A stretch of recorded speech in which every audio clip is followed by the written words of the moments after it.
ጤና ይስጥልን ተከታታዮቻችን እንደምን ዋላችሁ። የዕለቱን ዜና ይዘንላችሁ ቀርበናል። በመጀመሪያ ማርስተ ዜና። የናፍጣ አቅርቦት ወደ ነበረበት ተመለሰ። ዝርዝሩን ይዘናል። በኢትዮጵያ የተረጂዎች ቁጥር ከ27 ሚሊዮን ወደ 3 ሚሊዮን ወርዷል። ሩሲያ የሰውነትን እርጅና የሚገታ ክትባት እያበለጸገች መሆኑን ገለጸች። የናፍጣ አቅርቦት ወደ ነበረበት ተመለሰ። የአንድ ቀን የናፍጣ አቅርቦት ከመካከለኛው ምስራቅ ጦርነት በፊት ወደ ነበረበት 9 ሚሊዮን ሊትር እንዲመለስ መወሰኑን የገንዘብ ሚኒስቴር ዛሬ አሳወቀ። በመካከለኛው ምስራቅ ጦርነት ምክንያት የዓለም አቀፍ ነዳጅ ዋጋ መጨመርና አቅርቦት ላይ መስተጓጎል መፍጠሩ ይታወቃል።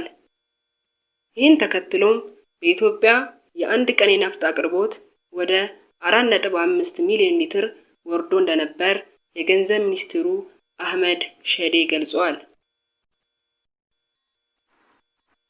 አሁን የአንድ ቀን የናፍጣ አቅርቦት ወደ ቀደመው 9 ሚሊዮን ሊትር እንዲመለስ መወሰኑን ተከትሎ ከዛሬ ጀምሮ ከጅቡቲ ወደ አዲስ አበባ መጓጓዝ እንደሚጀመር ሚኒስትሩ ገልጿል።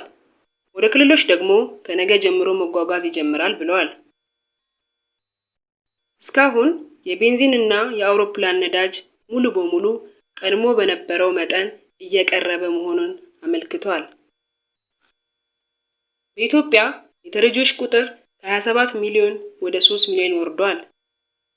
ጠቅላይ ሚኒስትሩ ኢትዮጵያ ከሰብአዊ እርዳታ ጥገኝነት ነፃ እየወጣች የመቋቋም አቅሟ እያደገ በጠንካራ መሰረት ላይ እየተገነባች እንዲሁም የዓለም አቀፍ የኢኮኖሚ ቀውሶችን በስኬት እየተወጣች መሆኗን የማህበራዊ ልማት እርማታ ለሀገር ግንባታ በሚል መሪ ቃል በተዘጋጀው መድረክ ላይ በተሳታፊነት በሰጡት አስተያየት ላይ ጠቁመዋል።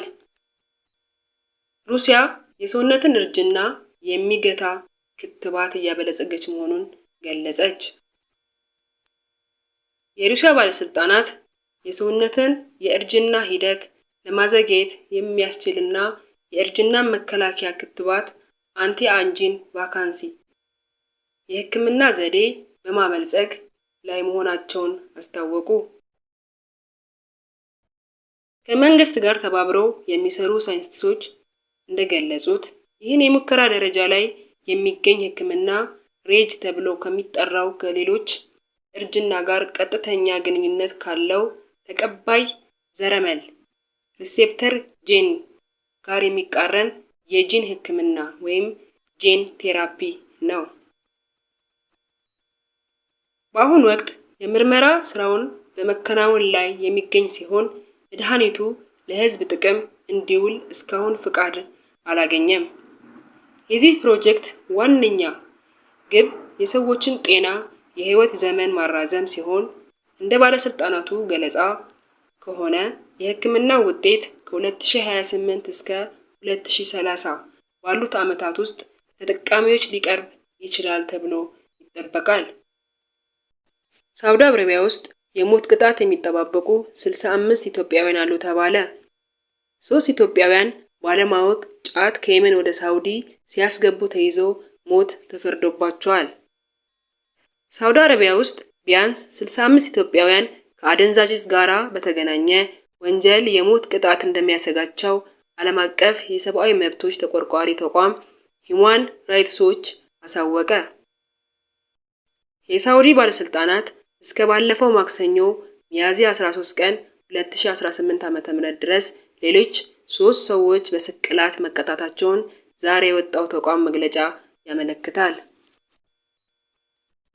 በሂዩማን ራይትስ ዎች የስደተኞችና የፍልሰተኞች መብት ከፍተኛ ተመርማሪ ራዲያ ሃርድማን ሳውዲ አረቢያ በመሰረታዊ የፍርድ ሂደት የመታደም መብት በመንፈግ የኃይል ጥቃት ላቀላቀለ ወንጀል በሞት ለመቅጣት መዘጋጀቷ ለፍልሰተኞች መብትና የህይወት ክብር ያለመስጠት ያንጸባርቃል ብለዋል።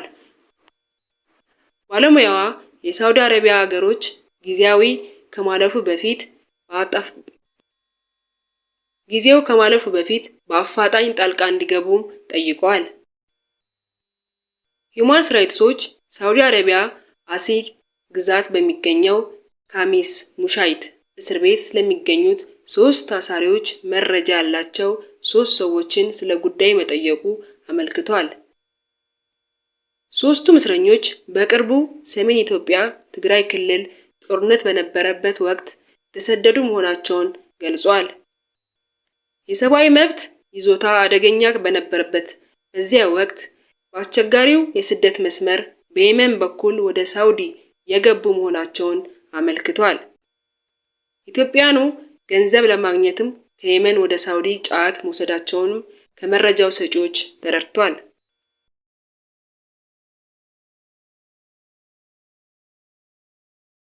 ሆኖም ሳውዲ ውስጥ ጫት በወንጀል እንደሚያስጠይቅ እንደማያውቁም ጠቅሷል። ከታሰሩ አንስቶ በአግባቡ ፍርድ ቤት እንዳልቀረቡ በቀረቡበት አጋጣሚም አስተርጓሚ እንዳልነበራቸውና የተላለፈላቸው ፍርድ ምንነት እንዳልተረዱም ዘርዝሯል።